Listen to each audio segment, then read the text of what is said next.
दोस्तों मैं doctor Kuldeep Kumar KK sir आप सभी का बहुत बहुत स्वागत करता हूं एक नए बिंदु के साथ और एक नई कड़ी के साथ। तो आज का जो हमारा बिंदु है साथियों, वरिष्ठ अध्यापक के लिए बिहारी रत्नाकर से संबंधित 100 प्रश्नों की मैं मैराथन लेकर उपस्थित हुआ हूं आप सभी के सामने। और 100 प्रश्न, दोहे कितने हैं?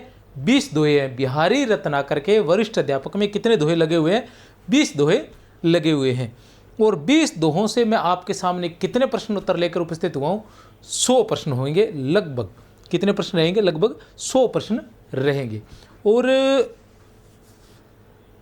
सभी प्रश्न व्याख्या सहित करवाए जाएंगे और इससे बाहर जो है आपका प्रश्न नहीं जाने वाला है।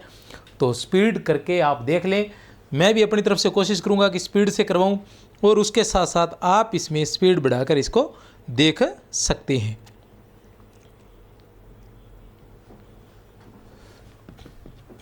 चलते हैं, शुरुआत करते हैं।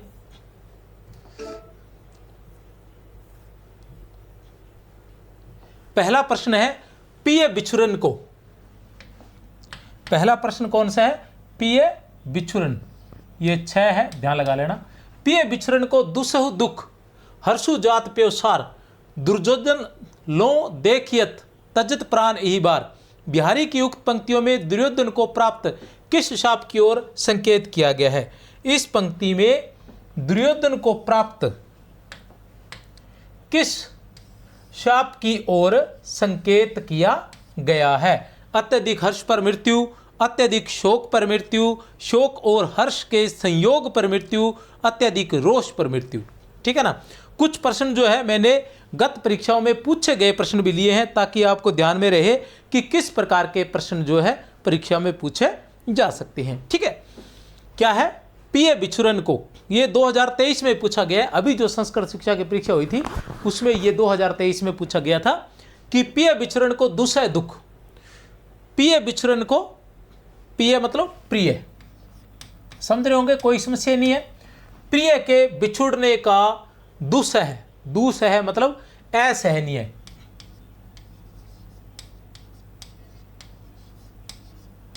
असहनीय दुख। प्रिय से, प्रियतम से, ठीक है ना, बिछुड़ने का असहनीय दुख है। पति से बिछुड़ने का असहनीय दुख है जिसे सहा नहीं जा सकता। हर्षु और हर्ष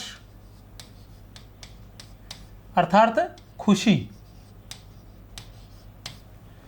जात प्योसार, प्योसार का मतलब होता है पिता के घर, पिता का घर, या आप कह सकते हो पीहर। जात प्योसार, जात मतलब जाना। और खुशी क्या है? खुशी क्या है? खुशी पिता के घर जाने की, ठीक है ना, पीहर जाने की खुशी है। दुर्योधन लो देखिए, लो मतलब समान, दुर्योधन के समान तजत प्राण ई बार, की मैं इस बार प्राण त्याग दूंगी। अब दुर्योधन को क्या था कि दुर्योधन को यह शाप मिला हुआ था कि जब दुख और हर्ष या खुशी और दुख दोनों एक साथ होंगे तो उसके प्राण निकल जाएंगे। तो आज मुझे भी ऐसा लग रहा है कि मेरी भी स्थिति उस दुर्योधन के जैसी हो गई है कि आज मुझे लग रहा है मुझे खुशी भी बहुत है और दुख भी बहुत अधिक है। दोनों का संयोग हो गया। लगता है कि इस बार मैं अपने प्राण जो है वो त्याग दूंगी। ऐसा कौन कह रही है? नायिका कह रही है। उत्तर क्या है प्यारे बच्चों? उत्तर है दुर्योधन को कौन सा शाप था? शोक और हर्ष के संयोग पर मृत्यु, ये शाप था। इसी प्रकार के प्रश्न जो पूछे जाएंगे। पद ऐसे पूछा जाएगा, अधिकतर प्रश्न ऐसे है। पद पूछा जाएगा, पद में से या तो कोई शब्द लेकर पूछा जाएगा कि पिय का अर्थ क्या है, बिछुरन का अर्थ क्या है, दुसह का अर्थ क्या है, प्योसार का अर्थ क्या है, ठीक है ना। या जैसे इसमें दे दिया दुर्योधन को कौन सा शाप प्राप्त था या अलंकार कौन सा है, इसी तरह से। और मैं भी प्रयास करूंगा कि साथ साथ में आपको व्याख्याएं भी करवा दूं। लगभग 20 में से ये मानो कि अधिकतर 15 तो कहीं नहीं गई। 15 जो दोहे हैं उनकी व्याख्या मैं करवा दूंगा और प्रश्न जो है प्रत्येक दोहे में से मैंने निकाले हैं अधिक से अधिक। अगर हम बात करें कि प्रत्येक दोहे से, तो प्रत्येक दोहे से ही लगभग 5 प्रश्न बनते हैं। सन्नी कज्जल सबसे टफ है और इसी में से पूछा जा सकता है। सबसे कठिन ये पद है, दोहा है सॉरी, उसमें से जो बिहारी के दोहे दिए गए हैं, बिहारी रत्नाकर वरिष्ठ अध्यापक में क्या है, बिहारी रत्नाकर रचना लगी हुई है। क्या नाम है? बिहारी रत्नाकर। कौन है इसके संपादक? इसके संपादक है जगन्नाथ दास रत्नाकर। क्या है बिहारी सतसई? बिहारी सतसई है, बिहारी रत्नाकर क्या है? बिहारी सतसई की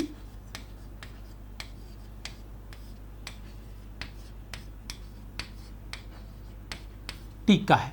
बिहारी रत्नाकर क्या है? बिहारी सतसई की टीका है। बिहारी सतसई के रचनाकार कौन थे? बिहारी सतसई के रचनाकार की बात करें तो इसके रचनाकार थे बिहारी थे। कितने दोहे थे इसमें? 713 दोहे थे। कितने दोहे थे? 713 दोहे। और बिहारी रत्नाकर में कितने दोहे हैं?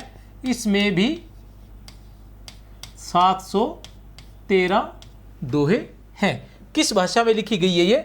इसकी भाषा की बात करें तो भाषा है इसकी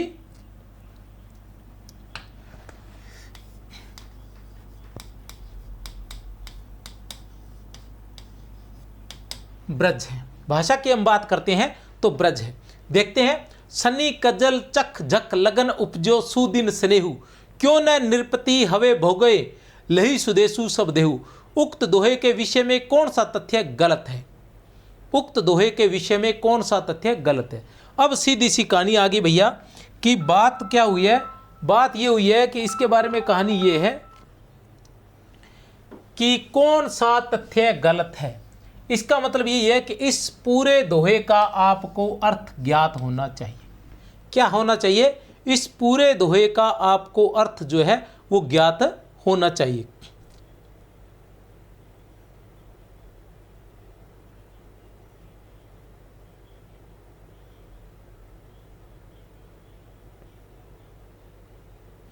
अच्छा, इसका उत्तर साथ ही दे दिया क्या? चलो कोई बात नहीं, आपको तो प्रश्नों से मतलब है। ये उत्तर साथ ही दे दिया है, नायक का राजा के रूप में चित्रण। ठीक है ना? चलो कोई फिर भी समझा देता हूँ, ये समझ में नहीं आएगा क्या बात है आपके। ठीक है ना? सनी कजल चख झक लगन उपजो सुदिन स्नेहु। शनि मतलब ये वाला शनि, वार वाला शनि और ग्रह वाला शनि। कजल का काजल, चख का नेत्र, जख का मछली, लगन का मतलब लगन ही होता है या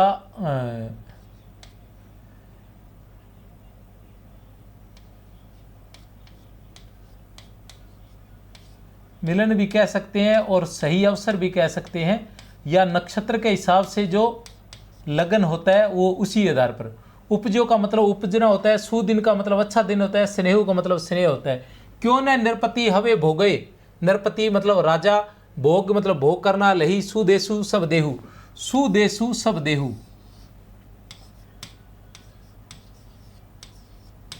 सुदेशु मतलब अच्छा देश, सब का मतलब सब, सुदेश रूपी देह या शरीर। ठीक है? अब यहां कवि क्या कहना चाहता है कि शनि कज्जल, शनि रूपी काजल। शनि कज्जल का मतलब क्या हुआ? शनि रूपी काजल। अब नायिका के क्या है? नायिका के आंखों में शनि रूपी काजल लगा हुआ है। शनि क्या होता है? काला होता है। काजल भी क्या होता है? काला होता है। इसलिए शनि को काजल के समान माना है। ठीक है ना? तो शनि रूपी काजल जो है नायिका के आंखों में लगा हुआ है। क्या है? शनि रूपी काजल नायिका के आंखों में लगा हुआ है, और साथ में उसके जो नेत्र हैं वो किसके समान है? मछली के समान है। मछली के समान उसके नेत्र हैं, और उन नेत्रों में शनि के समान काजल लगा हुआ है, शनि रूपी काजल लगा हुआ है। तो यहां क्या हुआ? कहने का मतलब यहां हुआ कि शनि और मीन मतलब मछली दोनों एक जगह हो गए। ठीक है ना? दोनों एक जगह हुए। जब शनि मीन राशि में होता है, जब शनि मीन राशि में होता है तो किसका योग बनता है? राजा बनने का। कहने का मतलब है जैसे राशियां जो होती है, अगर किसी का शनि मीन राशि में आ जाए तो ऐसा कहते हैं कि वो राजा बन सकता है, या राज योग लिखा होता है उसके, या वो बहुत बड़ी सफलता प्राप्त कर सकता है। तो कह रहे हैं कि ये सब सारा लगन, ठीक है ना, अवसर जो होता है, या इसके अंदर लगन बोलते हैं अच्छी दिन को, ठीक है ना, तो उसी प्रकार लगन जो है वो सही है। तो वो कह रहे हैं कि जब शनि मीन राशि में आकर बैठ गया है तो ऐसे समय का नायक राजा बनकर, क्यों न नृपति हवे, ठीक है ना, क्यों न, कि नायक जो है क्यों न राजा बनकर इस सुंदर शरीर रूपी देह का भोग कर ले, ठीक है ना, सुंदर देश रूपी देह का भोग कर ले। मतलब इसका भोग क्यों नहीं कर लेता राजा बनकर? अब यहां क्या है कि वैसे तो यहां रूपक अलंकार है, शनि रूपी काजल, नेत्र रूपी मछली, ठीक है ना, और उधर क्या है? लगन। लगन के दो अर्थ है, यहां दो चीजें बनती है। पूरे में श्लेष अलंकार रहेगा, पूरे पद में क्यों रहेगा? क्योंकि इसके दो अर्थ निकलते हैं। पहला अर्थ तो निकलता है नक्षत्र के रूप में, जैसे शनि नक्षत्र है जो मीन राशि में होने से राजा बन जाता है, और राजा बनकर वो जो है राज्य पर राज करता है, सुदेश पर राज कर सकता है। ऐसा अगर हो जाए तो वो सुदेश पर राज कर सकता है, ये नक्षत्र वाला हो गया। दूसरा अर्थ ये है कि आंखों पर वो भी, आंखें जो है वो मछली के समान है और उनमें काजल लगा हुआ है, तो ऐसी स्थिति में क्यों न नायक जो है वो राजा बनकर उसका भोग करे, नायिका का। तो ये सारी चीज़ें दोनों अलग अलग हो गई। लेकिन यहाँ देखो, शनि रूपी काजल, रूपक अलंकार, नेत्र रूपी मछली, ठीक है ना, यहाँ रूपक अलंकार। लगन में दो है, लगन दो है। एक तो लगन ये है कि नक्षत्र का, शनि का मीन में होना लगन, सही लगन होना, जिसको नक्षत्र रूप में, ग्रह रूप में, या हम मानेंगे जो ज्योतिष शास्त्र है उसमें जो लगन माना जाता है वो वाला लगन है। और दूसरा लगन यहाँ मिलन से तात्पर्य है, ठीक है ना, उपजो सुदिन स्नेहु। इस तरह से नायक का राजा के रूप में चित्रण, यहाँ नायक का राजा के रूप में चित्रण नहीं है, ये तो हमने देख लिया। सखी का नायिका के प्रति कथन है, ये क्या है? सखी का नायिका के प्रति कथन है, बिल्कुल सही है।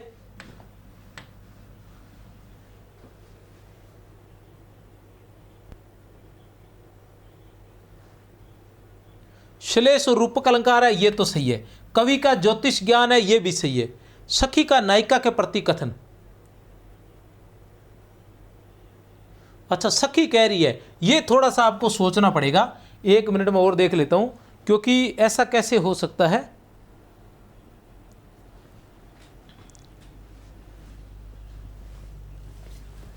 अच्छा, सखी ही कह रही है क्या?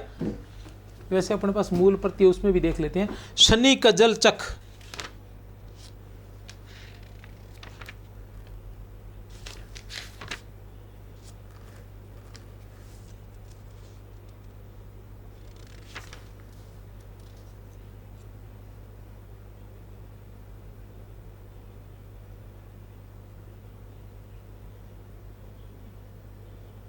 हाँ ये सखी है। सखी कह रही है नायिका से कि क्यों ना तू इतनी सुंदर लग रही है, तो क्यों ना नायक तेरा भोग कर ले, ठीक है ना। तो ये सही है, सखी का नायिका के प्रति कथन है। ये मूल प्रति में से देखकर बताया मैंने, ऐसा नहीं है, ये है मूल प्रति इसकी, बहुत ही शानदार प्रति है, ठीक है। और ये नहीं है क्योंकि यार नायक का राजा के रूप में चित्रण नहीं किया गया, यहाँ तो नायिका के सौंदर्य का चित्रण किया गया है, ठीक है। मेरी भव बाधा हरो, मेरी भव बाधा हरो, पहला ही दुआ है। बिहारी ससी मानिए या बिहारी रत्नाकर मानिए, उसका पहला दोहा यही है, जिसमें बिहारी ने सबसे पहले किसकी आराधना की है? राधा की आराधना की है। वो कहते हैं मेरी भव बाधा हरो, राधा नागरी सोई, जातन की जाई परत, श्याम हरित द्युति होई, ठीक है। मेरी भव बाधा हरी, हरी है या हरो है, ये पीपीटी वाले थोड़े से, हरो राधा नागरी सोई, जातन की झाई परी, श्याम हरित दुति हुई। दोहे में हरित दुति शब्द का अर्थ नहीं है। हरित दूती शब्द का अर्थ नहीं है। हरित दूती, मैंने कहा था प्रत्येक पद में ऐसे प्रश्न पूछे जाएंगे कि उसमें से किसी चीज का अर्थ पूछा जाएगा। हरित दूती का अर्थ नहीं है, शब्द का अर्थ यह नहीं है। हत द्युति ये तो हो सकता है, हरे रंग वाला हो सकता है, प्रसन्न वदन हो सकता है। वदन का मतलब मुख होता है।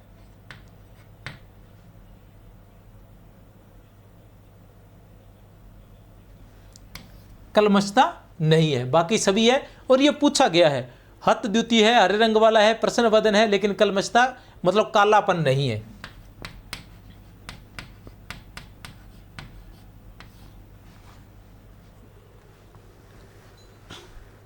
हरित का मतलब हरे रंग की, दूती का मतलब चमक, और इसके साथ साथ मतलब हरे रंग का हो जाना, हरा भरा हो जाना, मतलब खुश हो जाना, प्रसन्न हो जाना, ठीक है ना। तो प्रसन्न वदन, मुख जो है वो प्रसन्न। हरित दूती, हरित का मतलब हरा भरा हो जाना, ठीक है ना। दूती मतलब चमक सहित, ठीक है। तो हरित वदन, प्रसन्न वदन। हत द्युति, ठीक है ना। इसका हत द्युति भी है कि द्युति जो चमक है वो हरी गई, और उसके अलावा हरे रंग वाला भी है, लेकिन कलमशता नहीं है कि हरे रंग का हो गया। मेरी भव बाधा हरो, बिहारी दास जी कहते हैं कि मेरी भव, भव का मतलब होता है संसार, अर्थात मेरी सांसारिक बाधाएं जो है वो हर लीजिए। राधा नागरी सोई, नागरी मतलब हे चतुर राधिके, नागरी मतलब चतुर, हे चतुर राधिके मेरी हर भव बाधा, संसारिक बाधाएं जो है आप हर लीजिए। हे चतुर राधिके मेरी संसारिक बाधाओं को आप दूर कीजिए।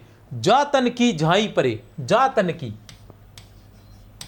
कि जिसके तन की झाई अर्थात छाया पड़ने से ही,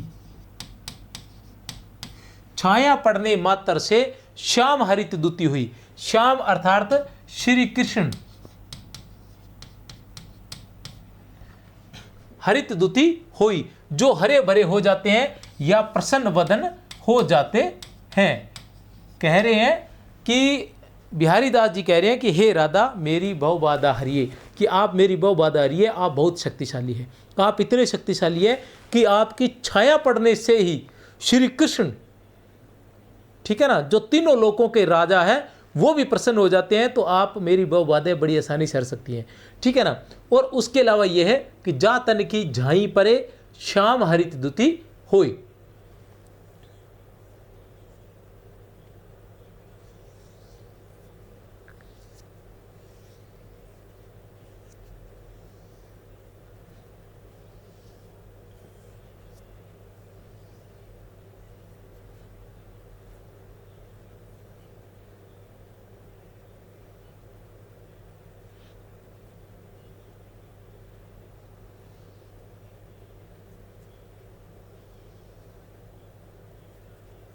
दूसरा इसका रंग वाला दे रखा है, दूसरा अर्थ जो है वो कौन सा है कि राधा है, राधा का झाई मतलब जा तन की झाई परत, झलक, झलक। और राधा का रंग कौन सा है, पीला, गौर वर्ण जो होता है वो पीला रंग माना जाता है, पीला। और पीला रंग की छाया जब किस पर पड़ेगी, श्याम, श्याम अर्थात काला। पीले रंग की छाया जब काले रंग पर पड़ेगी तो वो किस रंग का हो जाएगा, हरे रंग का हो जाएगा, ठीक है ना। राधा का रंग कौन सा है, राधा का रंग है पीला। और श्री कृष्ण का रंग कौन सा है,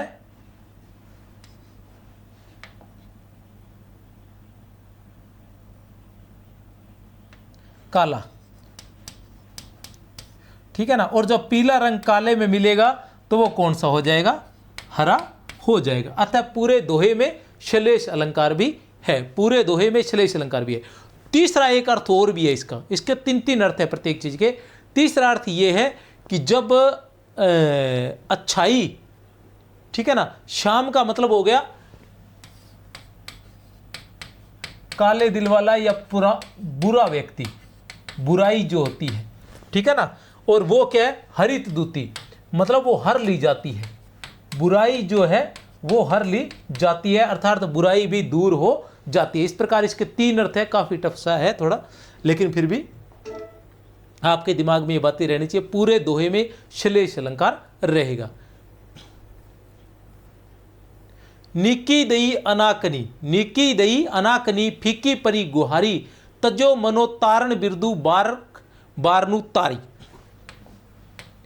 क्या कहना चाह रहे हैं? उपयुक्त पद में बारनू शब्द से तात्पर्य है, उपयुक्त पद में बारनू शब्द से तात्पर्य है। क्या है बारनू शब्द का अर्थ?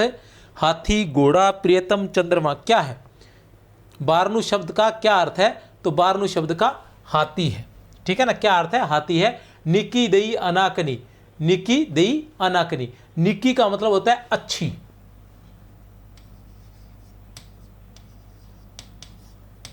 दई मतलब दीनी, अनाकनी मतलब अनाकनी,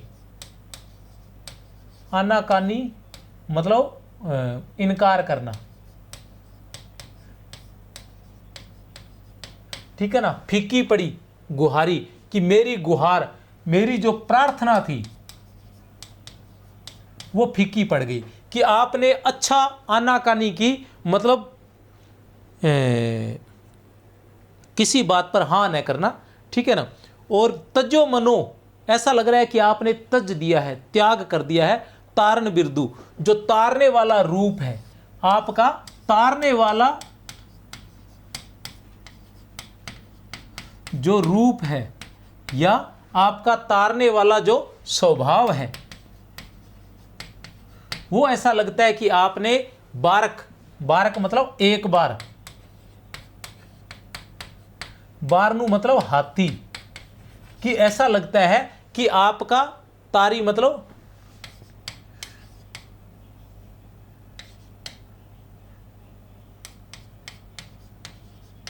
तारना या बचाना या मोक्ष देना, कि आपने एक बार हाथी को बचाकर आपका तारने वाला जो स्वभाव है, भक्तों को तारने वाला जो स्वभाव है, वो शायद आपने त्याग दिया है, इसलिए आप मुझे भूल गए हो, या मेरी जो पुकार है, मेरी जो प्रार्थना है उसमें आनाकानी कर रहे हो। बारनू का अर्थ क्या है? हाथी है। मेरी भव बाधा हरो, राधा नागरी सोई, जातन की झाई परे, श्याम हरि द्युति हुई। बिहारी के इस दोहे के संदर्भ में निम्नलिखित में से कौन सा विकल्प सही है? कृष्ण की स्तुति और अनुप्रास अलंकार है, राधा की स्तुति और यमक अलंकार है, कृष्ण की स्तुति है विभावना अलंकार है, राधा की स्तुति और श्लेष अलंकार है। तो क्या है? राधा की स्तुति है और साथ में श्लेष अलंकार है। जैसे मैंने बताया था, ठीक है ना, कि एक एक शब्द के तीन तीन अर्थ निकल रहे हैं, एक एक शब्द के इसमें तीन तीन अर्थ निकल रहे हैं। राधा की स्तुति और श्लेष अलंकार है।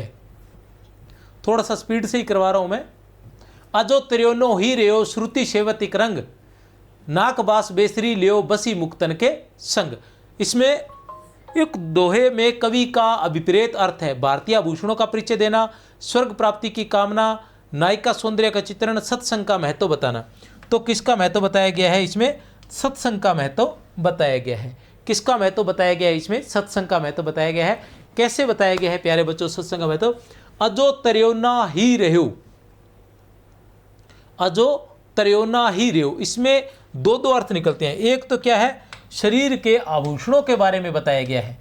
किसके बारे में? शरीर के आभूषणों के बारे में बताया गया है। और दूसरा इसमें सत्संग का महत्व बताया गया है। कैसे है? दोनों अलग अलग ले देते हैं। त्रियोना का अर्थ होता है तराने, अजो मतलब अभी तक। त्रियोना के दो अर्थ हैं, ठीक है ना।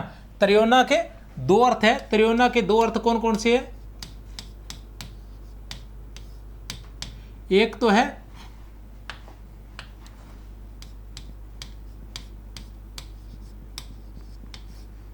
तरा नहीं या मोक्ष प्राप्ति न होना, ठीक है ना। और दूसरा इसका अर्थ है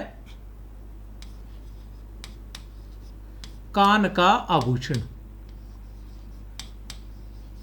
तो इस तरह से यहां क्या है? जहां एक ही शब्द के दो या दो से अधिक अर्थ निकले वहां श्लेष अलंकार होता है, और जहां एक ही शब्द दो या दो से अधिक बार आए और प्रत्येक बार अर्थ भिन्न हो वहां यमक अलंकार होता है। तो यहां कौन सा अलंकार है? श्लेष अलंकार है। श्रुति सेवत इकंग, श्रुति, श्रुति का अर्थ होता है वेद।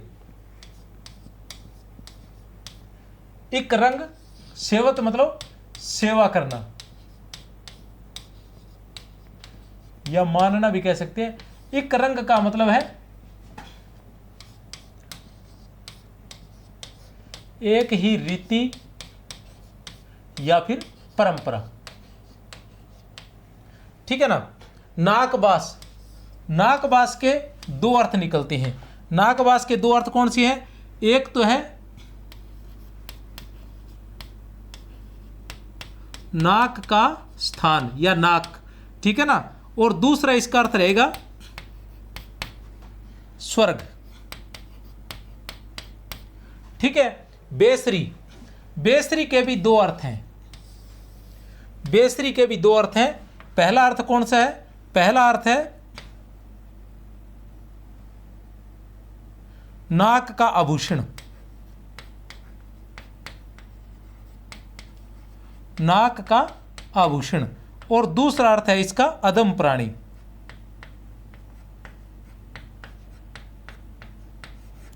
या नीच प्राणी भी कह सकते हैं। लहो बसी मुक्तन के संग, मुक्तन, मुक्तन के भी दो अर्थ हैं। एक है मोती और दूसरा है मुक्त जन, ठीक है ना, जो संसार की मोह माया से मुक्त हो, अर्थात साधु संत महात्मा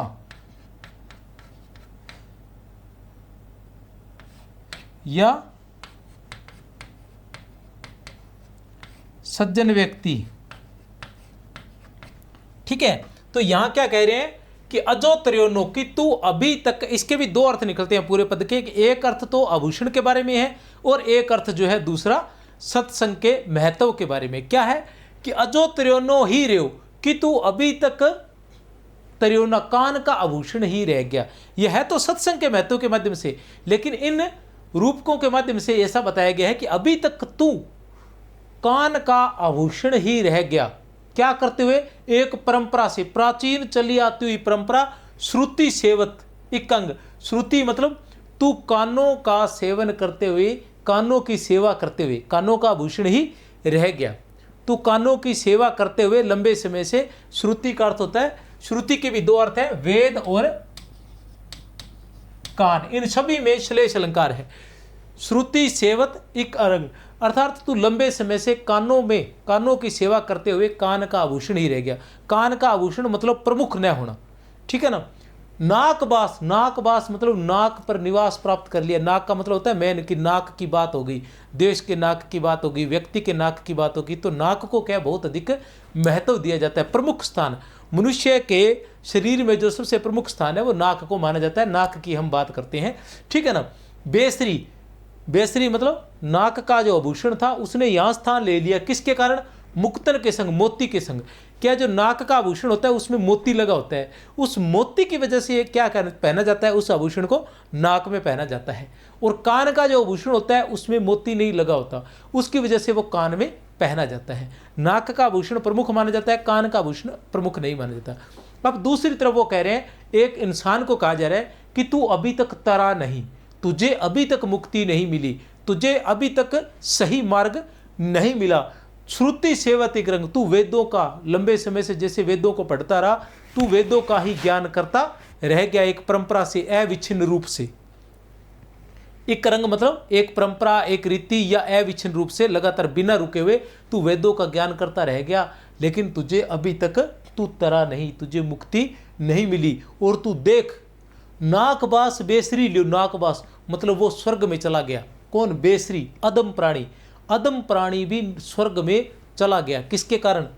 बसी मुक्तन के संग, भी मुक्तन मुक्त जनों के साथ, साधुओं की सत्संग का फल उठाकर, साधुओं की सत्संग का साथ पाकर एक अदम प्राणी, नीच प्राणी भी कहाँ? स्वर्ग में चला गया। और तू, ठीक है ना, वेदों का ज्ञान करते हुए एक प्रकार का निर्गुण कह सकते हैं हम ये पद। तो उत्तर है इसका सत्संग का महत्व।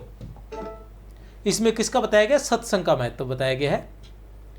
मेरी बहु बाधा हरो राधा नागरी सोई, तीसरी बार आ गया ये, ठीक है ना, और पहला ही पद है। तो मैं हमेशा ये कहता हूं कि जो आपसे पूछा जाता है उसका पहला पद बहुत महत्वपूर्ण होता है। पहला पद महत्वपूर्ण होता है, पहला पृष्ठ महत्वपूर्ण होता है, पहली लाइन महत्वपूर्ण होती है।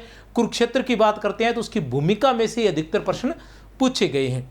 ठीक है, मेरी भव बाधा हरो राधा नागरी सोई, जातन की झाई परे श्याम हरित दुती होई। उक्त छंद में प्रयुक्त श्लिष्ट पद हेतु हरित दूती का इनमें से कौन सा अर्थ नहीं होगा? हरित दूती का इनमें से कौन सा अर्थ नहीं होगा?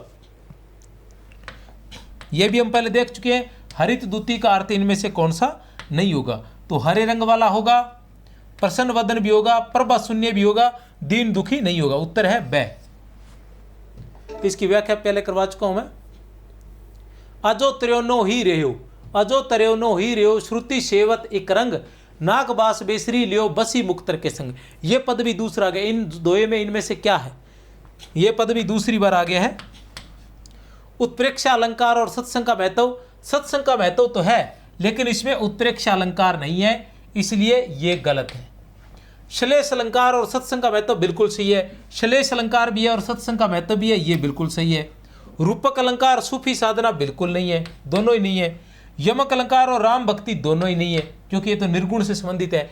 और कहाँ है श्लेष? कहाँ है? त्रियोना में श्लेष है, क्योंकि त्रियोना के एक ही शब्द के दो अर्थ हैं। त्रियोना के दो अर्थ हैं, कान का आभूषण भी है और साथ में तरा नहीं, जिसे मुक्ति न मिली हो ऐसा व्यक्ति भी है, दो अर्थ है। श्रुति के भी दो अर्थ हैं। श्रुति एक है कान और दूसरा है वेद, तो ये दो अर्थ है श्रुति के भी, यहाँ भी श्लेष है। ठीक है ना। नाकबास, नाकबास के भी दो अर्थ हैं, एक है स्वर्ग और दूसरा नाक का निवास या नाक का स्थान, यहाँ भी श्लेष अलंकार है। ठीक है ना। बेसरी, बेसरी के भी दो अर्थ हैं, एक है कान का नाक का आभूषण और दूसरा है अदम प्राणी नीच प्राणी, यहाँ भी श्लेष अलंकार है। मुक्तन, मुक्तन के भी दो अर्थ हैं। ठीक है ना, एक है मोती और दूसरा है साधु संत महात्मा। ठीक है, यहां भी श्लेष अलंकार है। बिहारी के निम्नलिखित दोहे में प्रत्यक्षतः बहुज्ञता के किन किन क्षेत्रों का समाहार है? बिहारी के निम्नलिखित दोहे में प्रत्यक्षतः बहुज्ञ के किन किन क्षेत्रों का? लग्यो सुमनु द्वे है सफल, आत्परोसु निवारी, बारी बारी आपनी सिंची सुहृदयता बारी। निम्नलिखित में से सही विकल्प का चयन कीजिए।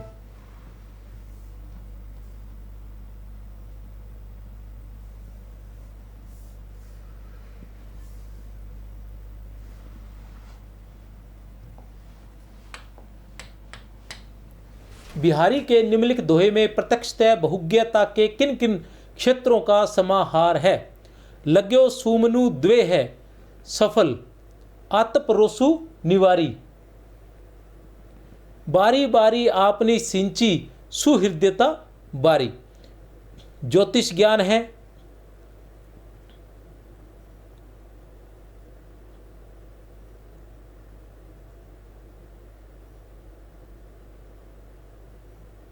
निम्नलिखित में से सही विकल्प का चयन कीजिए।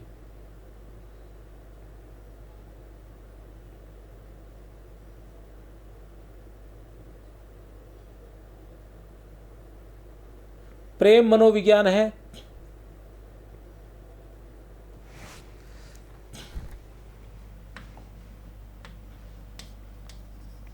ए बे से और द। बागवानी ज्ञान है, चित्रकला है। ज्योतिष ज्ञान तो नहीं है, चित्रकला भी नहीं है। प्रेम मनोविज्ञान हो सकता है, बागवानी हो सकता है। बागवानी का मतलब स तो पक्का है। अब स किसमें है? इसमें स है लेकिन ए नहीं हो सकता, इसलिए ये भी नहीं है। ठीक है ना। इसमें स है लेकिन द नहीं हो सकता, क्योंकि चित्रकला इसमें बिल्कुल नहीं है, तो ये भी नहीं है। इसमें स है ही नहीं, तो ये भी नहीं है। इसमें स है और दूसरा ब है, तो उत्तर द ही रहेगा। आपको सिर्फ एक के बारे में पता है कि बागवानी ज्ञान इसमें दिया है, तो दूसरा आप अपने आप ढूंढ लोगे, क्योंकि स्पष्ट दिख रहा है कि इसके अंदर कहीं भी ज्योतिष ज्ञान नहीं है, चित्रकला भी नहीं है, सिर्फ प्रेम मनोविज्ञान है। अच्छा, आपको तो पता ही नहीं चलेगा क्या है? लग्यो सुमनु द्वे है सफल, कि तेरा मन सही जगह लगा है जो सफलता प्राप्त करेगा। आतप रोसु निवारी, आतप रोष जो है उसका निवारण कर, तेरा जो भी तप है, दोष है, उसका रोष है उसका निवारण कर ले। बारी बारी आपनी सिंची सुहृदयता बारी।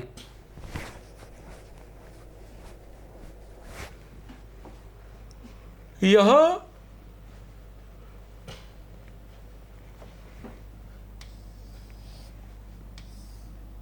श्लेष अलंकार है सुमनु में।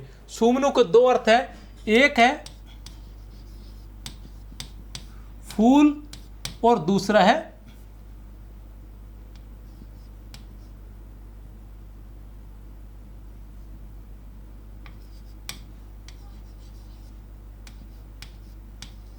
सही मन या सच्चा मन। ठीक है ना। सफल का भी दो अर्थ होंगे, एक होगी सफलता और एक होगा फल प्राप्ति।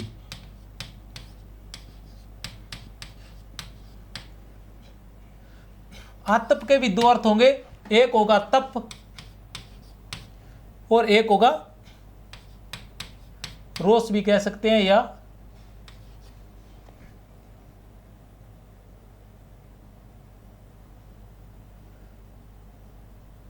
दुख भी कह सकते हैं। बारी बारी, यहां यमक अलंकार है, बारी बारी में यमक अलंकार है। कैसे यमक? एक बारी का अर्थ है माली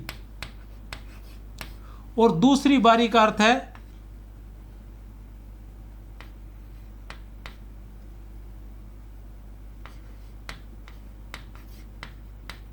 बगीचा, या हम जैसे बाड़ी भी कह देते हैं, छोटे बगीचे को बाड़ी भी कहते हैं, तो बगीचा। ठीक है ना। बारी बारी अपनी सिंची सुहृदयता बारी, इस बारी का अर्थ है जल, सुहृदयता के जल से सिंचा है।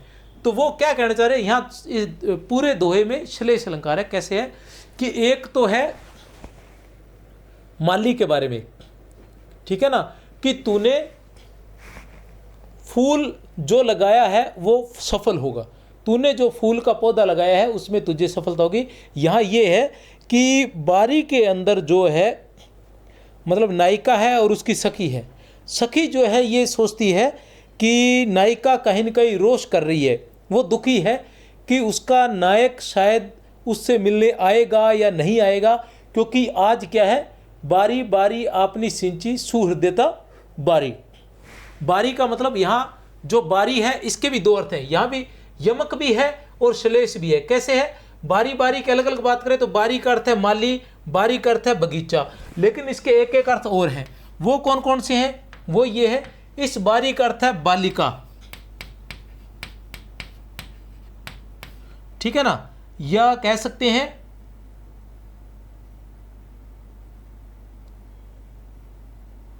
नादान स्त्री भी कह सकते हैं। ठीक है। और बगीचा, बगीचा बारी का अर्थ है पारी। पारी का मतलब जैसे मेरी बारी आने वाली है, जैसे हम कहते हैं बारी आ गई मेरी खेलने के लिए, जैसे मारवाड़ी में तो बारी कहते हैं, ठीक है ना। और वैसे बारी का मतलब पारी भी कह सकते हैं। तो उसका नंबर, जैसे कहते हैं नंबर आ गया, तो वो नंबर आने वाला था। तो वो उसको ऐसे लग रहा था, उसको ये था कि आज जो है नायक जो है, उससे पहले जैसे बहुपत्नी प्रथा थी तो बहुत सी पत्नियां हुआ करती थी, ठीक है ना। तो आज उसको ऐसा लग रहा था कि नायक जो है आज उससे मिलने के लिए आएगा, लेकिन उसे कहीं न कहीं ऐसा लग रहा था कि आज कहीं आएगा या नहीं आएगा। उसे मन में दुख हो रहा था कि लगता है आज भी नायक उससे मिलने के लिए नहीं आएगा। तो वो बगीचे में टहल रहे हैं, नायिका है और उसकी सखी है।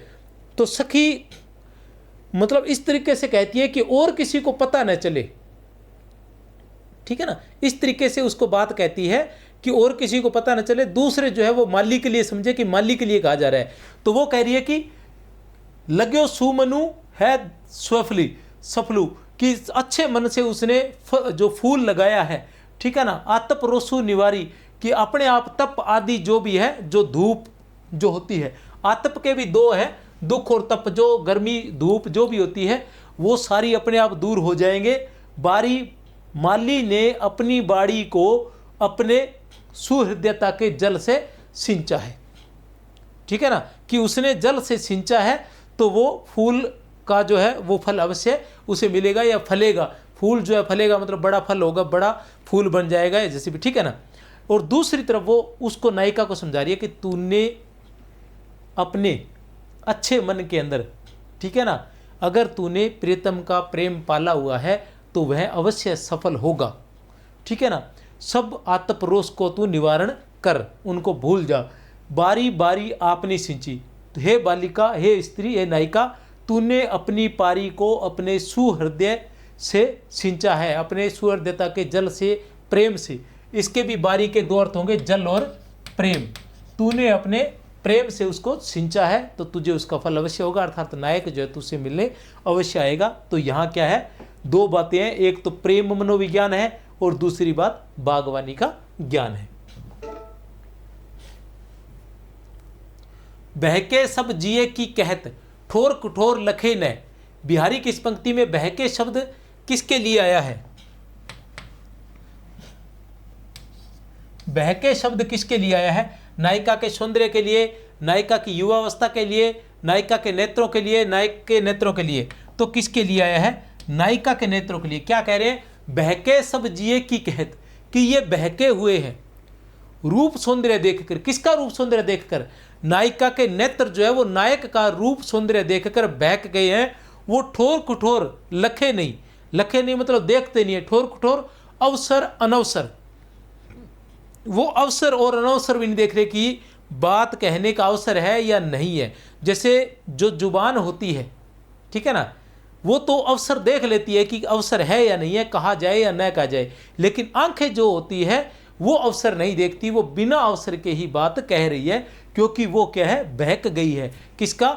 नायक का रूप सौंदर्य देखकर बह गई है। जैसे बिहारी का दोहा है ना, कहत नटत रिजत खिजत मिलत खिलत लज्जियात।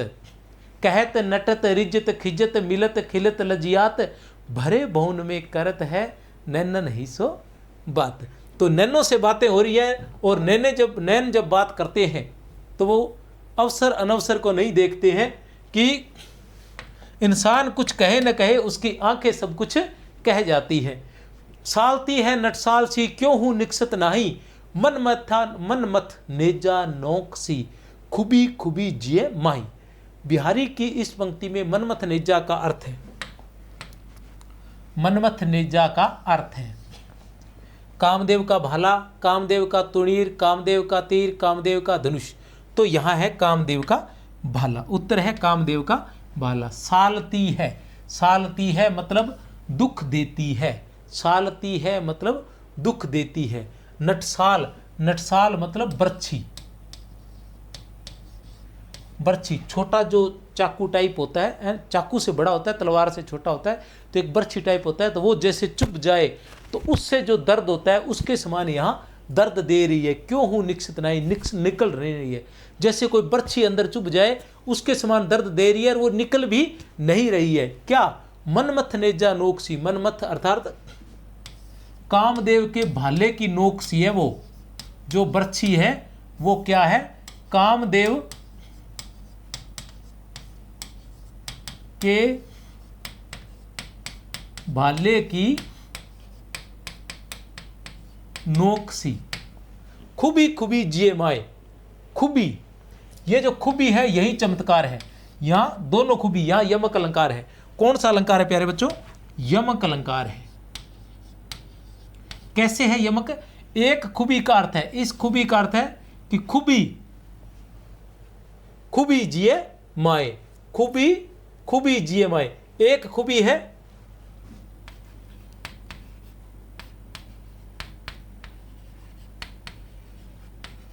कान का आभूषण, और दूसरा खुबी है चुभना या धंस जाना। अब सारी कहानी यहां क्या है? कान के आभूषण की है, कि तुम्हारा जो कान का आभूषण है, ठीक है ना, तीखा होता है, वो नीचे से होता है, जो भाले की जो फल बोलते हैं उसको, जो नोक होती है उसके समान होता है, आगे का जो इस प्रकार जो लगा होता है उसको फल बोलते हैं। तो भाले की जो आगे का तीखापन है उसके समान है। तो वो कह रहे, तुम्हारे नायिका को कह रहा है कि तेरे कान का जो आभूषण है, तेरे कान का जो आभूषण है वो किसी बर्छी के समान अंदर घुस गया है और वो मुझे दर्द दे रहा है, वो निकल नहीं रहा है। वो कामदेव के भाले के नोक के समान मेरे अंदर घुसा हुआ है, वो दे, मतलब उसे नायिका के कान का आभूषण जो है वो इतना पसंद आ गया है कि वो उसके दिल में ही चुभ गया है। ओरे ओप कनीन कनु, गनी गनी सिरताज, गनी धनी के नेह की, बनी छनी पटलाज। अब मैंने व्याख्या नहीं कराऊंगा, व्याख्या आपको करवा दी है ज़्यादा, क्योंकि ये व्याख्या से बड़ा लंबा हो जाएगा, क्योंकि मैंने 100 प्रश्न करवाने हैं, ठीक है ना। आप थोड़ा देख लेना, व्याख्या आपने की होगी, आपके समझ में आ ही जाएगा। दोहे में रेखांकित शब्द का अर्थ है, रेखांकित शब्द कौन सा है? रेखांकित कनीन कनु होगा, ठीक है ना। आंख से न निकलने वाली कणिका, आंख के आंसू, आंख की पुतलियां, तो आंख की पुतलियां है, क्या है? आंख की पुतलियां। यहां कह रहे हैं कि आंख की पुतलियां, थोड़ा सा आपको बता दूं, ठीक है ना, बताए बिना भी रहा नहीं जाता ना, क्या करें। कनीन कनु क्या है? आंख की पुतलियां। यहां सारा, जैसे पीछे कान के आभूषण का सारा जादू था, वहां या कनीन कनु का सारा जादू है। जैसे पर्दे के पीछे चेहरा छुपा रहता है ना, ठीक है ना, वो गाना ना, घूंघट की आड़ में दिलबर का दीदार अधूरा रहता है, तो वो वाला आमिर खान का गीत है, बहुत पुराना है। तो उसी तरह से ये ना पर्दे के पीछे छन्नी पटलाज भी, घूंघट के पीछे जैसे बहुत अधिक सौंदर्य बना रहता है, उसी तरह तुम्हारा सौंदर्य भी इन जो ये आंख की पुतलियां है उनके कारण तुम्हारा बहुत अधिक सौंदर्य हो गया है। और ये जो है ये मणि बन गई है, क्या बन गई है? मणि, श्रेष्ठ, श्रेष्ठ मणि बन गई है। धनी, धनी मतलब पति, नेह मतलब प्यार, ठीक है ना, कि तू इसके कारण, ये जो तेरी आंखों की पुतलियां है ना, तेरी आंखों की जो पुतलियां है, इसके कारण तू पति के, ठीक है ना, आंखों की जो पुतलियां हैं ये तेरे पति के स्नेह की मणि बन गई है। मतलब ये एक प्रकार से तेरे लिए मणि बन गई है, जो तेरे पति का स्नेह तुझे दिला रही है, और तू अन्य पत्नियों की घनी सिरताज, ठीक है ना, तू सरताज बन गई है, अन्य पत्नियों से तू सरताज बन गई गिनती में, ठीक है ना। वो अन्य पत्नियों गिन जाते उनके अंदर तू सरताज बन गई, किन के कारण? आंखों की पुतलियों के कारण। अपने अंग के जान के जोबन निरप्रति प्रवीण,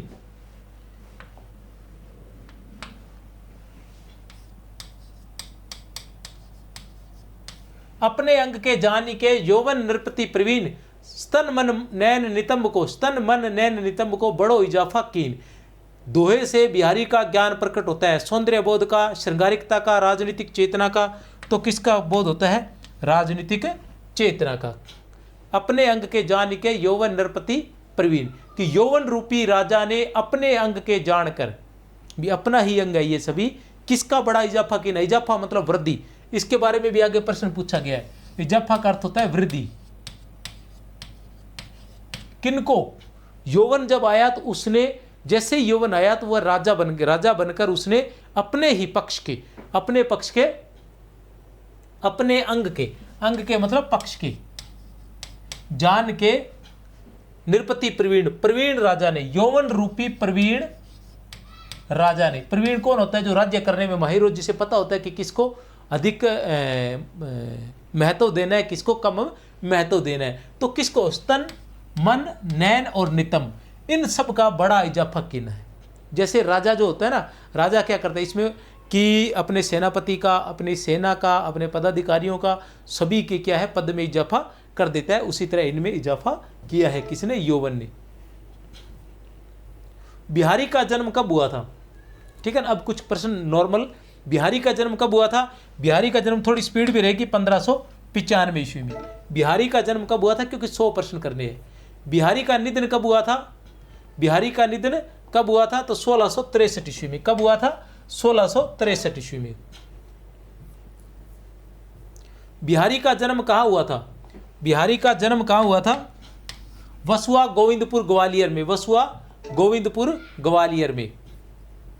बिहारी से संबंधित संगत कथन बताइए। बिहारी से संबंधित संगत कथन बताइए। इनका बचपन बुंदेलखंड में बीता। विवाह के पश्चात ये अपनी ससुराल मथुरा आकर बस गए।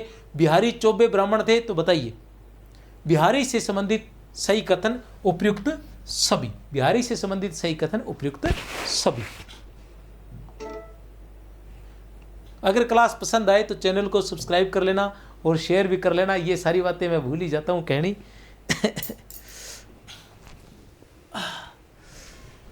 बिहारी को काली पहाड़ी गांव की जागीर पुरस्कार के रूप में किससे प्राप्त हुई थी? बिहारी को काली पहाड़ी की जागीर पुरस्कार के रूप में किससे प्राप्त हुई थी? तो महाराजा जय सिंह से। किससे? महाराजा जय सिंह से। याद रखना, महाराजा जय सिंह से पुरस्कार स्वरूप क्या प्राप्त हुआ था? तो काली पहाड़ी गांव, जागीर के रूप में काली पहाड़ी गांव इनको प्राप्त हुआ था। बिहारी के दोहों का संस्कृत में अनुवाद किसके द्वारा किया गया? बिहारी के दोहों का संस्कृत में अनुवाद किसके द्वारा किया गया था? किसके द्वारा किया गया था संस्कृत में अनुवाद? याद रख लेना, बिहारी के दोहों का संस्कृत में अनुवाद पंडित परमानंद द्वारा। किसके द्वारा? पंडित परमानंद द्वारा। बिहारी के दोहों का अनुवाद उर्दू के शेरों में किसके द्वारा किया गया था? बिहारी के दोहों का उर्दू में अनुवाद किसके द्वारा किया गया था? तो किसके द्वारा किया गया था? मुंशी देवी प्रसाद द्वारा। किसके द्वारा? मुंशी देवी प्रसाद द्वारा।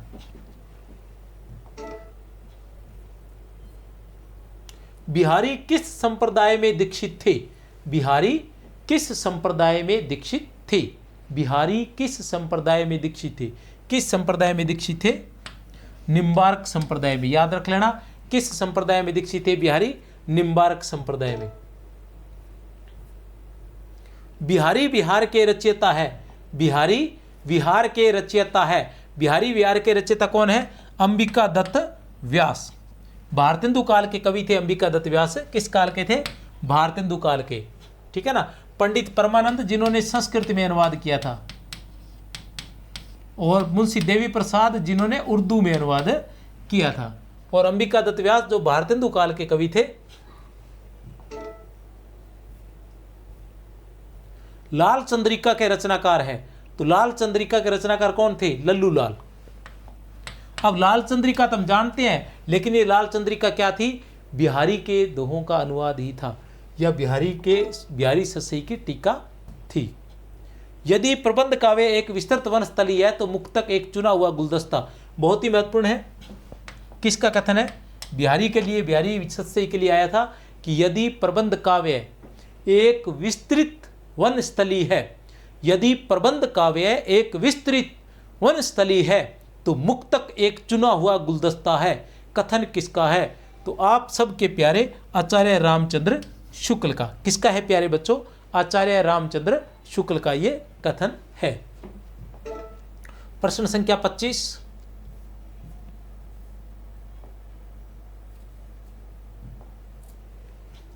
श्रृंगार रस के ग्रंथों में जितनी ख्याति और जितना मान बिहारी सतसई का हुआ उतना और किसी का नहीं।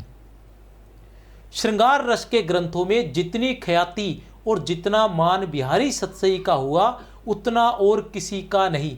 इसका एक एक दोहा हिंदी साहित्य में एक एक रत्न माना जाता है।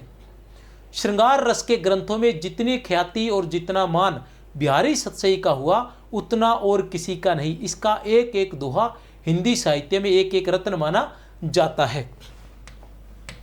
किसका कथन है? कथन है आचार्य रामचंद्र शुक्ल का। किसका कथन है ये? आचार्य रामचंद्र शुक्ल का। बिहारी की भाषा चलती होने पर भी साहित्यक है।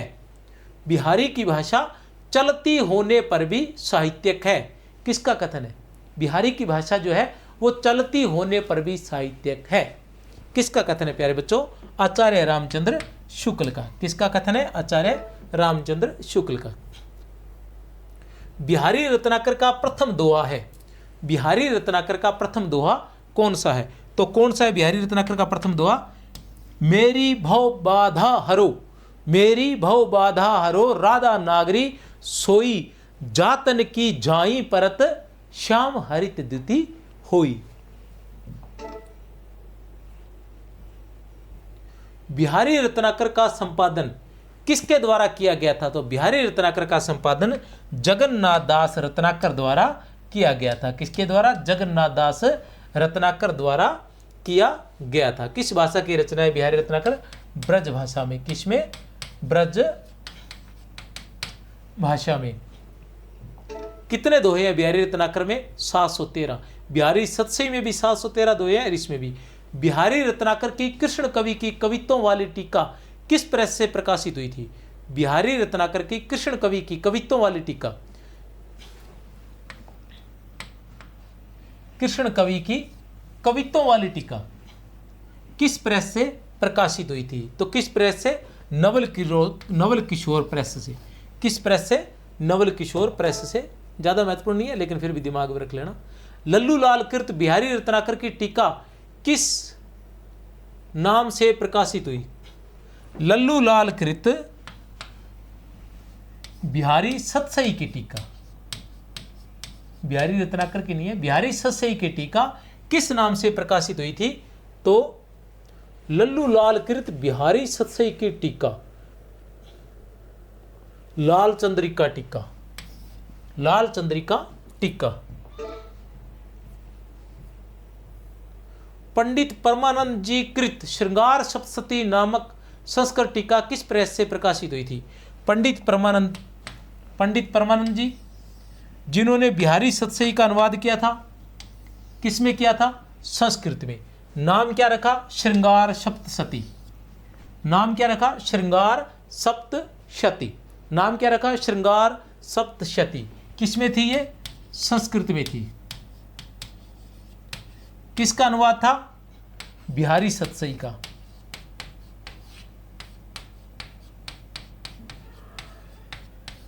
किसका अनुवाद था? बिहारी सतसई का। किस प्रेस से प्रकाशित हुई थी? विद्योदय प्रेस से। किस प्रेस से? विद्योदय प्रेस से प्रकाशित हुई थी। बिहारी सतसई पर रचित टीका हरिप्रकाश टीका का प्रकाशन किस प्रेस से हुआ था? बिहारी सतसई पर रचित टीका हरिप्रकाश टीका का प्रकाशन किस प्रेस से हुआ था? भारत जीवन प्रेस से।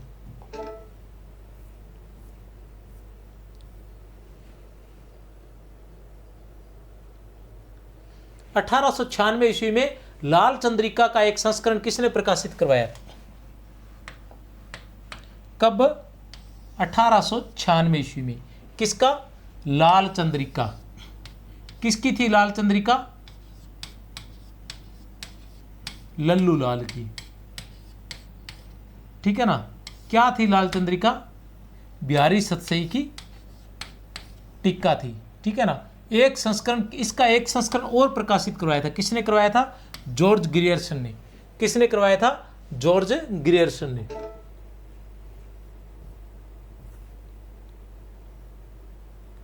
बिहारी रत्नाकर के प्रथम दोहे में, बिहारी रत्नाकर के प्रथम दोहे में किसकी वंदना की गई है? बिहारी रत्नाकर के प्रथम दोहे में किसकी वंदना की गई है? तो किसकी वंदना की गई है प्रथम दोहे में? बिहारी रत्नाकर के प्रथम दोहे में किसकी वंदना की गई है? तो राधा की वंदना की गई है। मैंने बताया था ना, मेरी बो बाधा हरो राधा नागरी सोई, अजो त्र्योनो ही रेयो श्रुति सेवत इक रंग, अजो त्र्योनो ही रेयो श्रुति सेवत इक रंग, नाक बास बेसरी लयो बसी मुक्तन के संग। ठीक है ना? तो वो होता है संगत का ये असर होता है कि जैसी संगत होती है वैसा ही फल मिलता है। मेरी भव बाधा हरो उपयुक्त पद में अलंकार है। मेरी भव बाधा हरो, मेरी भव बाधा हरो उपयुक्त पद में रूपक अलंकार है। वैसे पूरे पद में तो श्लेष अलंकार है, लेकिन यहां रूपक है। भव बाधा संसार रूपी बाधा।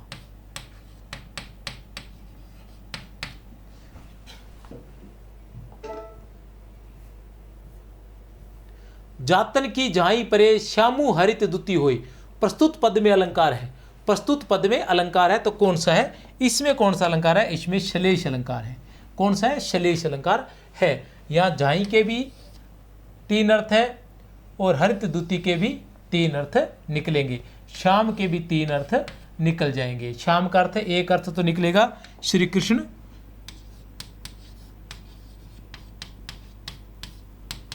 दूसरा अर्थ निकलेगा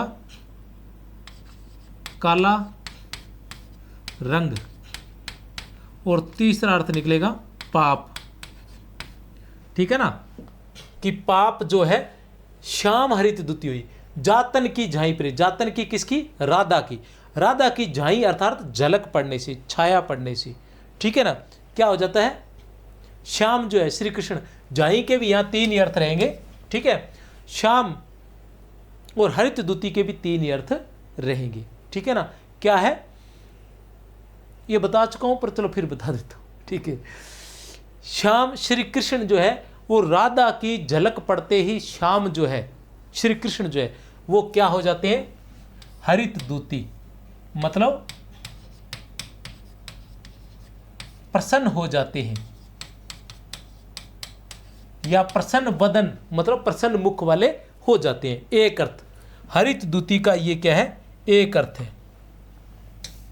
पहला अर्थ क्या है, प्रसन्न हो जाते हैं, कौन, श्री कृष्ण, ठीक है ना, यह है पहला अर्थ। दूसरा अर्थ रंग की बात करें तो क्या हो जाता है, जातन की झाई परे, झाई का मतलब है कि झलक पड़ने से। अब राधा किस रंग की है, राधा है पीले रंग की, जो पीला रंग काले रंग में मिलेगा श्याम में, श्याम काले रंग के अर्थ में, ये श्री कृष्ण के अर्थ में था, अब ये काले रंग के अर्थ में, जब पीला रंग काले रंग में मिलेगा तो वो हरित द्युति क्या हो जाएगा, हरे रंग वाला हो जाएगा। ये इसका दूसरा अर्थ हो गया, ठीक है ना। अब आता है पाप के विषय में, जैसे ही राधा की झलक पड़ती है तो क्या हो जाता है, श्याम, श्याम का अर्थ है पाप, तो पाप कैसा हो जाता है, हरित द्युति,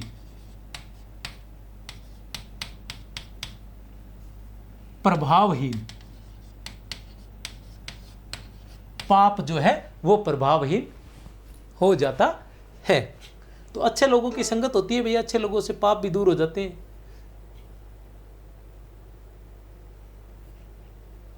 कवि ने अपनी सत्सई को निर्विघ्न समाप्त होने की कामना सर्वप्रथम किससे की है, तो पता ही है किससे की है, राधा से की है, राधा से की है, राधा से की है। जैसे मीरा करती है ना कि मेरो तो गिरधर गोपाल दूसरो न कोई, जाके सिर मोर मुकुट मेरो पति सोई। अब इन दोनों चल रहा, राधे राधे बोलोगे तो आएंगे बिहारी, ठीक है ना, राधे राधे बोलोगे तो आएंगे बिहारी, राधे राधे। इन दोनों राधे राधे चल रहा ना, वो पीले कपड़े वालों बाबा जी है, ठीक है ना। अभी पिछले दिनों विराट कोहली जी भी वहाँ जाकर आए थे, और उनके साथ साथ विराट कोहली और अनुष्का शर्मा दोनों जाकर आए थे।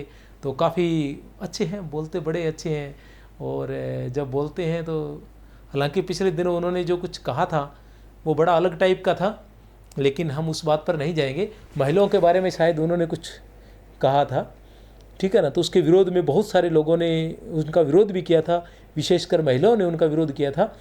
और जब उनका विरोध हुआ तो बहुत से लोग उनके पक्ष में भी आकर खड़े हुए थे। तो अच्छाई बुराई चलती रहती है, सब अपनी अपनी नज़रें हैं, अपने अपने तरीके हैं, पर बात यह है कि सच हमेशा सच रहेगा और जो गलत है वो हमेशा गलत रहेगा।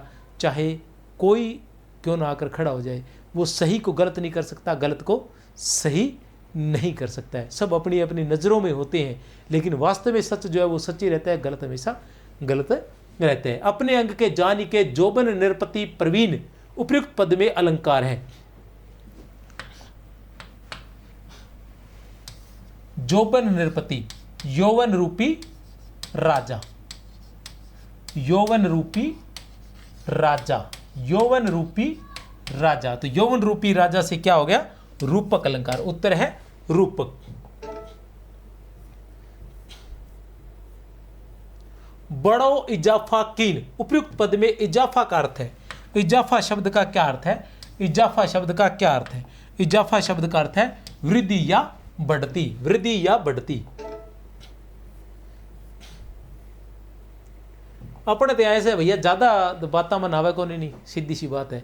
अगर मेरा कई भाई यूपी वाला भी देखे वीडियो देखते हैं तो उनके शायद ये मारवाड़ी समझ में नहीं आएगी, तो भैया राजस्थानी है हम, तो थोड़ा सा राजस्थानी बोल लेते हैं। आपको पता ही है जैसे महाराष्ट्र में चल रहा है ना, हमारे यहाँ वैसा तो नहीं है राजस्थान में, लेकिन महाराष्ट्र में चलता है ना कि मराठी ही बोलेगा, ठीक है ना।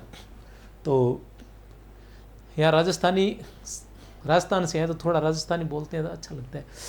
छनी पटलाज, वैसे हम हिंदी क्या है, हिंदी को ही महत्व देते हैं, हिंदी हमारी राष्ट्रीय भाषा, राजभाषा है, राष्ट्रीय भाषा होनी चाहिए, क्योंकि स्वतंत्रता संग्राम जब वो हिंदी में ही लड़ा गया था। हिंदी के जितने भी लेखक हैं वो 16-16 वर्ष की आयु में, 20-20 की, जिसको भी आप लेखक को देखोगे हिंदी का, ये भक्ति काल को छोड़ के, रीति काल को छोड़ के, ठीक है ना, क्योंकि ये तो पर्सनली थी, भक्ति पर्सनली होती है, और जो रीति काल था वो तो फुल फ्लैश पर्सनली था, ठीक है ना। लेकिन उसके बाद जैसे भारतेंदु काल से आते थे, इन लोगों ने क्या किया था, देश की आज़ादी के लिए छोटी सी उम्र में ये जेल चले गए थे, लगभग सभी के सभी लेखक जो है। इसलिए हिंदी से बढ़कर हमारे देश में कोई भाषा नहीं है, हिंदी इज द बेस्ट, ठीक है। छनी पटलाज पहला नंबर हिंदी का, जैसे हो ना कि जिले को महत्व दिया जाएगा, अगर राज्य को महत्व दिया जाएगा, कि देश को महत्व दिया जाएगा, तो बात आती है तो फिर देश को महत्व दिया जाता है। उसी तरह जब राजस्थानी की बात होती है, राज्य की बात आएगी तो राजस्थानी, और देश की बात आएगी तो हिंदी। छनी पटलाज पद में अलंकार है। छनी पटलाज क्या है, रूपक अलंकार। लज्जा रूपी पट, और पट का वस्त्र भी कह सकते हैं, और घूंघट भी कह सकते हैं। लज्जा रूपी घूंघट, ये भी घूंघट है भैया। आज घूंघट तो नहीं रहे, लेकिन लज्जा रूपी घूंघट है अभी भी। ज़्यादा नहीं कहूँगा, क्योंकि बाबा जी की तरह, राधे राधे बाबा जी की तरह नंबर लग जाएगा भैया, इसलिए। लेकिन है, ऐसी कोई बात नहीं है, क्योंकि हम जिनको देखते हैं टीवी पर, वो हमारे देश की जनसंख्या का भी जो कहीं न कहीं जिनमें लज्जा नहीं है, तो वो हमारे देश की जनसंख्याओं का या उन सम्माननीय महिलाओं का 0.001% भी नहीं है। लेकिन उनके बारे में भी मैं कोई कमेंट नहीं कहूँगा। सब स्वतंत्र है, इस दुनिया में जीने के लिए आए हुए हैं, किसी को खुश करने के लिए थोड़ी आए हैं कि उसको खुश करने के लिए आए हुए हैं, ठीक है ना। और जो इंसान इस संसार के अंदर दूसरों को खुश करने के लिए आए हुए हैं ना, तो वो जीने के लिए नहीं है। बड़ी मुश्किल से कहते हैं ना, हालांकि मैं तो मानता नहीं हूँ ऐसी बातों को, लेकिन ऐसा कहा गया है कि 84 लाख योनियों के बाद एक मनुष्य का जीवन मिलता है, ठीक है ना। अगर अब कुछ लोग कहते हैं कि फिर मनुष्य का जीवन मिलेगा और सब कुछ अच्छा चलेगा, तो अरे यार, फिर जब एक बार में तूने इसको बेकार कर दिया, इसका कुछ यूज ही नहीं किया है, तो दूसरी बार लेकर तुम क्या करेगा, ठीक है ना। तो कहने से तात्पर्य ये कि जीवन एक बार ही मिलता है, आनंद लीजिए, लोगों को खुश करने में टाइम वेस्ट मत कीजिए। अर्थ टर्त ने बर परे, उपयुक्त पद में बर का अर्थ है, बर का अर्थ है बल, बर का अर्थ है बल। अर्ते टर्त ने, अर्ते अड़ी या हट, अर का मतलब अड़ी, अड़ी वो राजस्थानी में अड़ी हो जाती है, हिंदी में वाला हट, हट पर है, टर्त टल नहीं रहे हैं, मान नहीं रहे हैं, ठीक है ना। बर परे, बर परे, बर बरे नहीं है, ये बर परे है, बर परे, ठीक है ना। बल पड़े, कि जहां तक उसका बल है वो अपने हट से हट नहीं रहे हैं, तो बर का अर्थ है बल।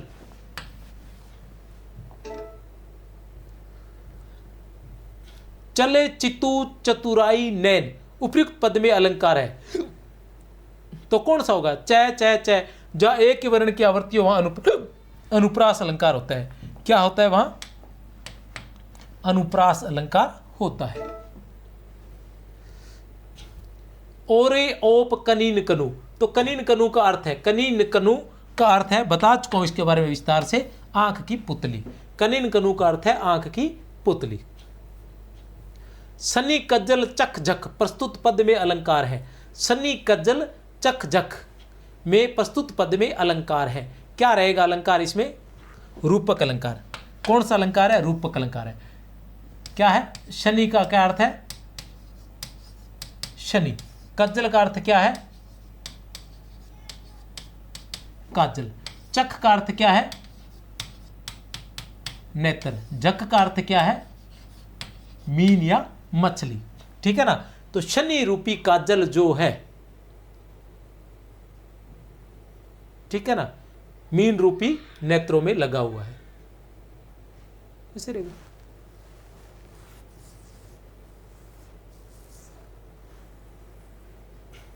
या काजल रूपी शनि,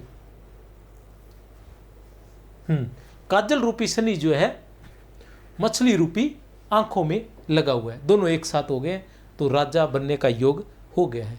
ठीक है, तो ये लगा हुआ है, आप भी राजा बन सकते हैं। मैं तो बन गया हूँ मैं तो दोबारा बन, इसमें है रूपक अलंकार है, ठीक है ना, याद रख लेना। मैंने तो राजा बनना था, मैं बन गया हूँ। अब आपने नौकरी लग जाओगे तो आप भी राजा बन जाओगे।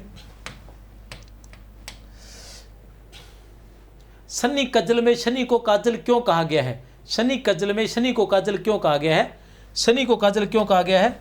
काला होने के कारण। शनि को भी काला माना गया है और काजल को भी काला माना गया है, इसलिए काला होने के कारण। शनि भगवान दिखाते हैं ना, भगवान जैसे वो बेल पर, वो क्या बोलते हैं, हाँ बेल पर, काले बेल पर बैठ के आते, काला सांड बोलते, बेल नहीं बोलेंगे उसको, उस पर बैठकर आते हैं।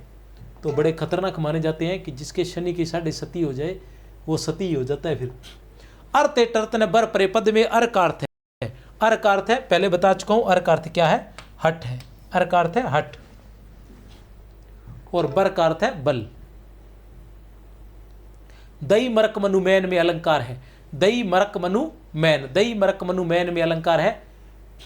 जैसे ही मनु आया, मनो मनु जनो जनु, तो क्या होता है वहां? उत्प्रेक्ष अलंकार होता है। अपने अंग के जानी के जोबन निरुपति प्रवीण स्तन मन नयन नितंब को बड़ो जफो किन। उपयुक्त पद में किस नायिका का वर्णन किया गया है? नव यौवना नायिका का, शुक्ला विशारिका नायिका का, पूर्व। अब देखो क्या क्या हो सकता है यहां क्या हो सकता है? अपने अंग के जान के जोबन निरुपति प्रवीण स्तन मन नयन नितंब को बड़ो इजाफो कीन। नव यौवना नायिका, शुक्ला विचारिका नायिका, पूर्व अनुरागिनी नायिका, मध्य नायिका। अब देखो शुक्ला विचारिका नायिका तो वो होती है जो रात में चलती है मिलने के लिए पति से, वो है ना, नहीं इसी का है ना अपने, है भी यहाँ,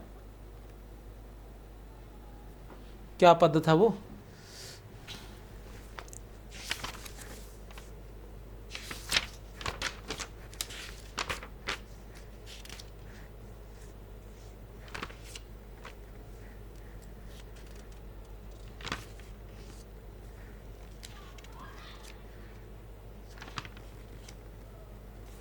जुवती जोने में मिल गई नेक न होत लखाई। जुवती जोने में मिल गई नेक न होती लिखाई। ठीक है ना, जुवती जोने में मिल गई नेक न होती लखाई। सोंदे के डोरे लगी, सोंदे के डोरे लगी, अली चली अली चली संग जाई। ठीक है ना, ये वाला पद जो था ये शुक्ला विचारिका नायिका है। तो यहाँ कौन सी नायिका है? नव यौवना नायिका है। पूर्व अनुरागिनी नायिका भी नहीं है और मध्य नायिका भी यहाँ नहीं है, याद रख लेना आप। सालती है नटसाल सी, पद में अलंकार कौन सा है? सालती है नटसाल सी, पद में अलंकार कौन सा है? उपमा अलंकार है। खुबी खुबी जीएमआई, खुबी खुबी जीएमआई, तो खुबी खुबी में कौन सा अलंकार है? यमक अलंकार है। कैसे है? दोनों खुबी खुबी का अर्थ अलग है। एक खुबी है कान का आभूषण,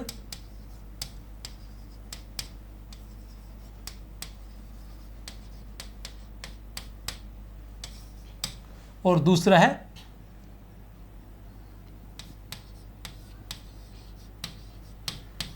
चुभना या दर्द देना, कि कान का आभूषण जो है वो अंदर खुब गया है मेरे हृदय में, नायक के हृदय में। यमक अलंकार है। जहां एक ही शब्द दो बार आए, जैसे कनक कनकते सोगुनी मादकता अधिकाय, वाह खाए बोराए जगुर वाह पाए बुराए, उसी तरह से एक ही शब्द दो या दो से अधिक बार आए, अर्थ प्रत्येक बार भिन्न हो, वहां यमक अलंकार होता है। यहाँ एक ही शब्द दो या दो से अधिक दो बार आया है, दो या दो से अधिक बार तो दो बार आया है, और अर्थ प्रत्येक बार भिन्न है, तो यहाँ कौन सा अलंकार होगा? यमक अलंकार होगा। एक ही शब्द और उसके अर्थ दो या दो से अधिक हो, तो वहाँ कौन सा अलंकार होता है? श्लेष अलंकार होता है। ठीक है ना। ओ सी इवसा वत्सम तुल्य, ठीक है ना, इवसा वत्सम तुल्य, इन शब्दों का अगर प्रयोग हो तो वहाँ क्या होता है? सी सा सी, ठीक है ना, तो वहाँ क्या होता है? उपमा अलंकार होता है। खुबी कान में पहनने के आभूषण, खुबी चुभी हुई धसी हुई। जूती जोने में मिल गई, उपयुक्त पद में जोने का अर्थ है। जूती जोने में मिल गई, कौन सी नायिका है ये? शुक्ला विचारिका नायिका। जोने में मिल गई, जोने का अर्थ होता है युवती जो है वो जोने में मिल गई। जोने में मिल गई मतलब कौन है? युवती। युवती अर्थात नायिका।